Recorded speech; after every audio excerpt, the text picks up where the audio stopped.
नमस्कार प्यारे साथियों, आप सभी का स्वागत है आज की इस क्लास में। और बात करने वाले हैं हम रीजनिंग के कुछ महत्वपूर्ण टॉपिक्स के बारे में। पटवारी के एग्जाम के लिए निस्संदेह ये बहुत ही महत्वपूर्ण होंगे।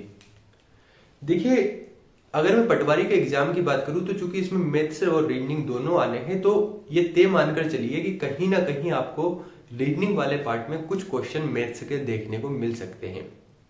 एग्जामिनर के हिसाब से वो रीजनिंग के क्वेश्चन होंगे और हमारे हिसाब से वो मैथ्स के होंगे। जैसे मैथ्स का कोई क्वेश्चन आया तो एग्जामिनर उसे रीजनिंग के क्वेश्चन मानकर डालेगा कि ये रीजनिंग का टॉपिक है और हमारे हिसाब से वो मैथ्स का है। तो करना क्या है, मैथ्स के कुछ टॉपिक्स बहुत जल्द हम बात करने वाले हैं, उन पर आपको अच्छे से कमांड करना है, ताकि रीजनिंग को हम कम पढ़कर भी अगर 10 से 15 प्रश्न रीजनिंग के आए तो हमारे 12-13 सोल्व हो जाए, 15 में से तो पर्याप्त होगा। वो मैथ्स के हम ज्यादा से ज्यादा कवर कर पाए। उस वीडियो में हम बात कर लेंगे कि मैथ्स को कवर कैसे करना है। बहुत सारे इस बात को सुनकर थोड़ा सा डर गए होंगे, तो डरना नहीं है, उस वीडियो में थोड़ा चर्चा करने वाला हूं इसके ऊपर भी। आज हम देखते हैं रीजनिंग के कुछ महत्वपूर्ण टॉपिक्स के बारे में। इस टॉपिक को शुरू करने से पहले मैं एक थोड़ी सी कहानी आपको सुनाता हूं। हुआ क्या, एक बार 3 व्यक्ति एक दीवार बना रहे थे, ईंट की चुनाई कर रहे थे। आपने देखा होगा ना, दीवार जब बनाई जाती है तो ईंटों को चुना जाता है। तो रास्ते से गुजरते हुए एक व्यक्ति ने पूछ लिया उन तीनों से कि तुम ये क्या कर रहे हो। तो एक व्यक्ति ने, जो पहले वाला था, उसने जवाब दिया कि तुम्हें दिख नहीं रहा, मैं एक ईंटें चुन रहा हूं। दूसरे से पूछा तो दूसरे ने बोल दिया कि बोले यार, मैं अपने पेट के लिए, रोटी के लिए ये काम कर रहा हूं, यानी अपनी रोजी रोटी कमा रहा हूं। तीसरे व्यक्ति का जवाब बड़ा अच्छा था और बड़ा ही महत्वपूर्ण था। तीसरे व्यक्ति से पूछा गया कि तुम क्या कर रहे हो। बोले मैं एक सुंदर इमारत बना रहा हूं। तो प्यारे साथियों, काम तीनों एक ही कर रहे थे, तीनों का नजरिया अलग अलग था। एक उस काम को काम समझकर, यानी उस काम को काम न समझकर अपना गर्व समझकर उसे करे जा रहा था, बल्कि 2 व्यक्ति ऐसे थे जो उसे काम समझकर और कहीं ना कहीं अपने लिए यहां पर यूज कर रहे थे। तो कहने का मतलब यह है कि पटवारी की तैयारी भी ऐसी ही है, जो गर्व से इस तैयारी को करेगा, इन दिनों को अच्छे से जिएगा, इन दिनों में अच्छी मेहनत करेगा और गर्व से सोचेगा कि यार मैं इतनी मेहनत करूंगा और मुझे खुद पर गर्व होना चाहिए कि मैं ऐसी मेहनत कर रहा हूं, तो वो निसंदेह एक भव्य इमारत में बदल जाएगी वो तैयारी।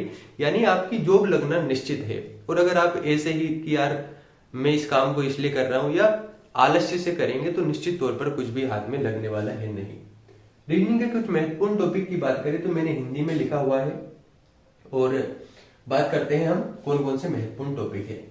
सबसे पहली बात आती है सांकेतिक भाषा। इसे कोडिंग डिकोडिंग के नाम से आप जानते हैं, और व्यापम में सबसे ज्यादा प्रश्न पूछे गए हैं कोडिंग डिकोडिंग वाले चैप्टर से। इसके बाद अगर हम बात करते हैं, अगला जो महत्वपूर्ण टॉपिक है तो वह है लुप्त पद। एक सीरीज होती है जिसमें नंबर लिख दिए जाते हैं, और उसमें आपने देखा होगा एक पद लुप्त रख दिया जाता है, इस प्रकार से यहाँ पर रिक्त स्थान रहता है, इसे हम कहते हैं लुप्त पद। यहां से भी अच्छे खासे प्रश्न पूछे जाते हैं, लगभग 474 क्वेश्चन यहाँ से पूछे जाते हैं।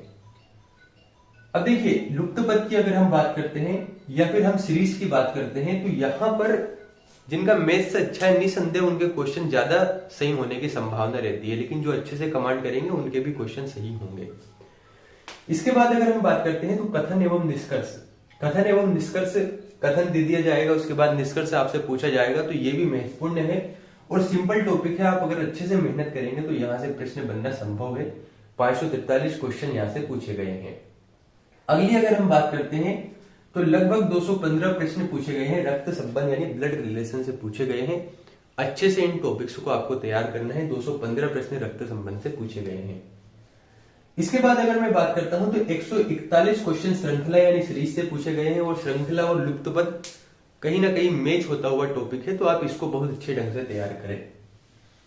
आगे की ओर अगर मैं प्यारे साथियों बात करूं तो दिशा ज्ञान परीक्षण यानी डायरेक्शन से संबंधित प्रश्न पूछे जाते हैं, और बड़ा सिंपल टॉपिक है और हमें इसमें अच्छे से मेहनत करनी है, हमारे क्वेश्चन गलत होना नहीं चाहिए।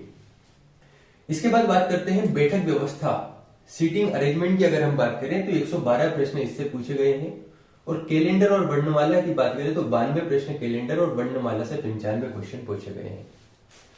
देखिए, जो टॉपिक मैं आपको बताते जा रहा हूं ना, इन्हें बहुत अच्छे ढंग से करना है, क्योंकि हमारी आदत क्या होती है, जब हम शुरुआत में तैयारी करने लगते थे उस समय हम सोचते थे कि मैं इस बुक को भी पढ़ लूंगा, इसको भी पढ़ लूंगा। उसके बाद में जब पढ़ने लगते थे तो पता लग रहा था कि एक बुक ही कंप्लीट नहीं हो रही है, दूसरी की तो बात ही अलग है।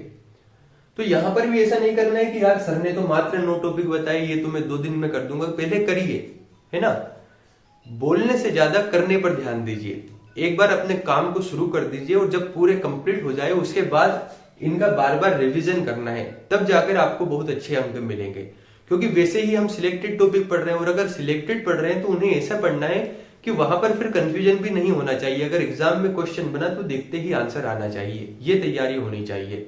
हम भले ही सिलेक्टेड पढ़ रहे हैं, लेकिन हम उन सिलेक्टेड को इतने अच्छे ढंग से पढ़ें कि हमारा सिलेक्शन निश्चित हो सके। मैं नहीं कह रहा कि आपको 200 में से 200 अंक लाने, मैं केवल इतना कह रहा हूं कि जितने टॉपिक्स मैं बताते जा रहा हूं उन पर कमांड अच्छे से कीजिएगा। ये नहीं कि सर ये थोड़ा टफ है तो छोड़ देता हूं, बाद में कर लेता हूं या कर लेती हूं, फिर काम चलने वाला है नहीं। तैयारी हमारी अच्छी होनी चाहिए। जब तैयारी अच्छी होगी तो निस्संदेह आपको एग्जाम में क्वेश्चन देखते ही आंसर देखने को मिलेगा। और बहुत सारे विद्यार्थी डरे हुए हैं, डरना बिल्कुल नहीं है एग्जाम से, भले ही कितने ही दिन पास आ जाए। देखिए एक बात सोचकर देखिए, अभी आपका माइंड सही तरीके से काम करे तो आप 1 घंटे में हो सकता है बहुत सारी चीजों को पढ़ लें। लेकिन आप खुद को डराकर या भयभीत कर टेंशन देकर इस तरीके से समझिए कि आप दौड़ रहे हैं और किसी ने आपको 15 किलो की एक बोरी आपके सिर पर रख दी या आपके पीछे बांध दी। अब बताइए आपकी जो एफिशिएंसी रहेगी, आपकी जो प्रोडक्टिविटी रहेगी, वो अच्छी रहेगी या खराब रहेगी। तो कहने का मतलब यह है कि माइंड पर जबरन का या अलग से एक्स्ट्रा वाला लोड मत दीजिए। अभी पर्याप्त समय है, तैयारी करते रहिए। कंसिस्टेंसी से करेंगे तो आसानी से सिलेक्शन हो जाएगा। रीजनिंग के टॉपिक्स की हमने बात की है, इसके बाद हम अन्य टॉपिक्स की बात करेंगे। जितने बताते जा रहा हूं उन्हें अच्छे से कवर कीजिए।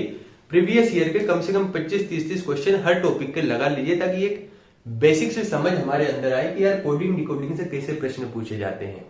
वो कोशिश ये करिएगा कि जो हमारे रिसेंटली प्रश्न पूछे गए हैं, जो किसी एग्जाम में रिसेंटली या 20 में हुआ, 21 में हुआ, वो वाले लगाए। ये नहीं कि 2012 का लगाने बैठ गए, सिंपल क्वेश्चन था और हमने सोचा हो गया कंप्लीट, ऐसे नहीं करना है। अगर तैयारी कर रहे हो तो यार गर्व से के साथ करो, अच्छे से तैयारी करो, ताकि हमें भी लगे कि हमने मेहनत की है ना। तो आज की क्लास यहीं पर रखते हैं। क्लास क्या मतलब, आज के टॉपिक्स को यहीं पर रखते हैं और अगली क्लास में अन्य टॉपिक्स के ऊपर चर्चा करेंगे। आपके कमेंट मुझे प्राप्त हो जाते हैं और जब भी मुझे समय लगता है मैं कमेंट का जवाब दे देता हूं। आपको कोई भी डाउट अगर रहते हैं तो कमेंट जरूर करके बताएं। मैं नहीं चाहता कि आपके डाउट की वजह से आप सिलेक्शन से दूर रहें। बहुत बहुत धन्यवाद।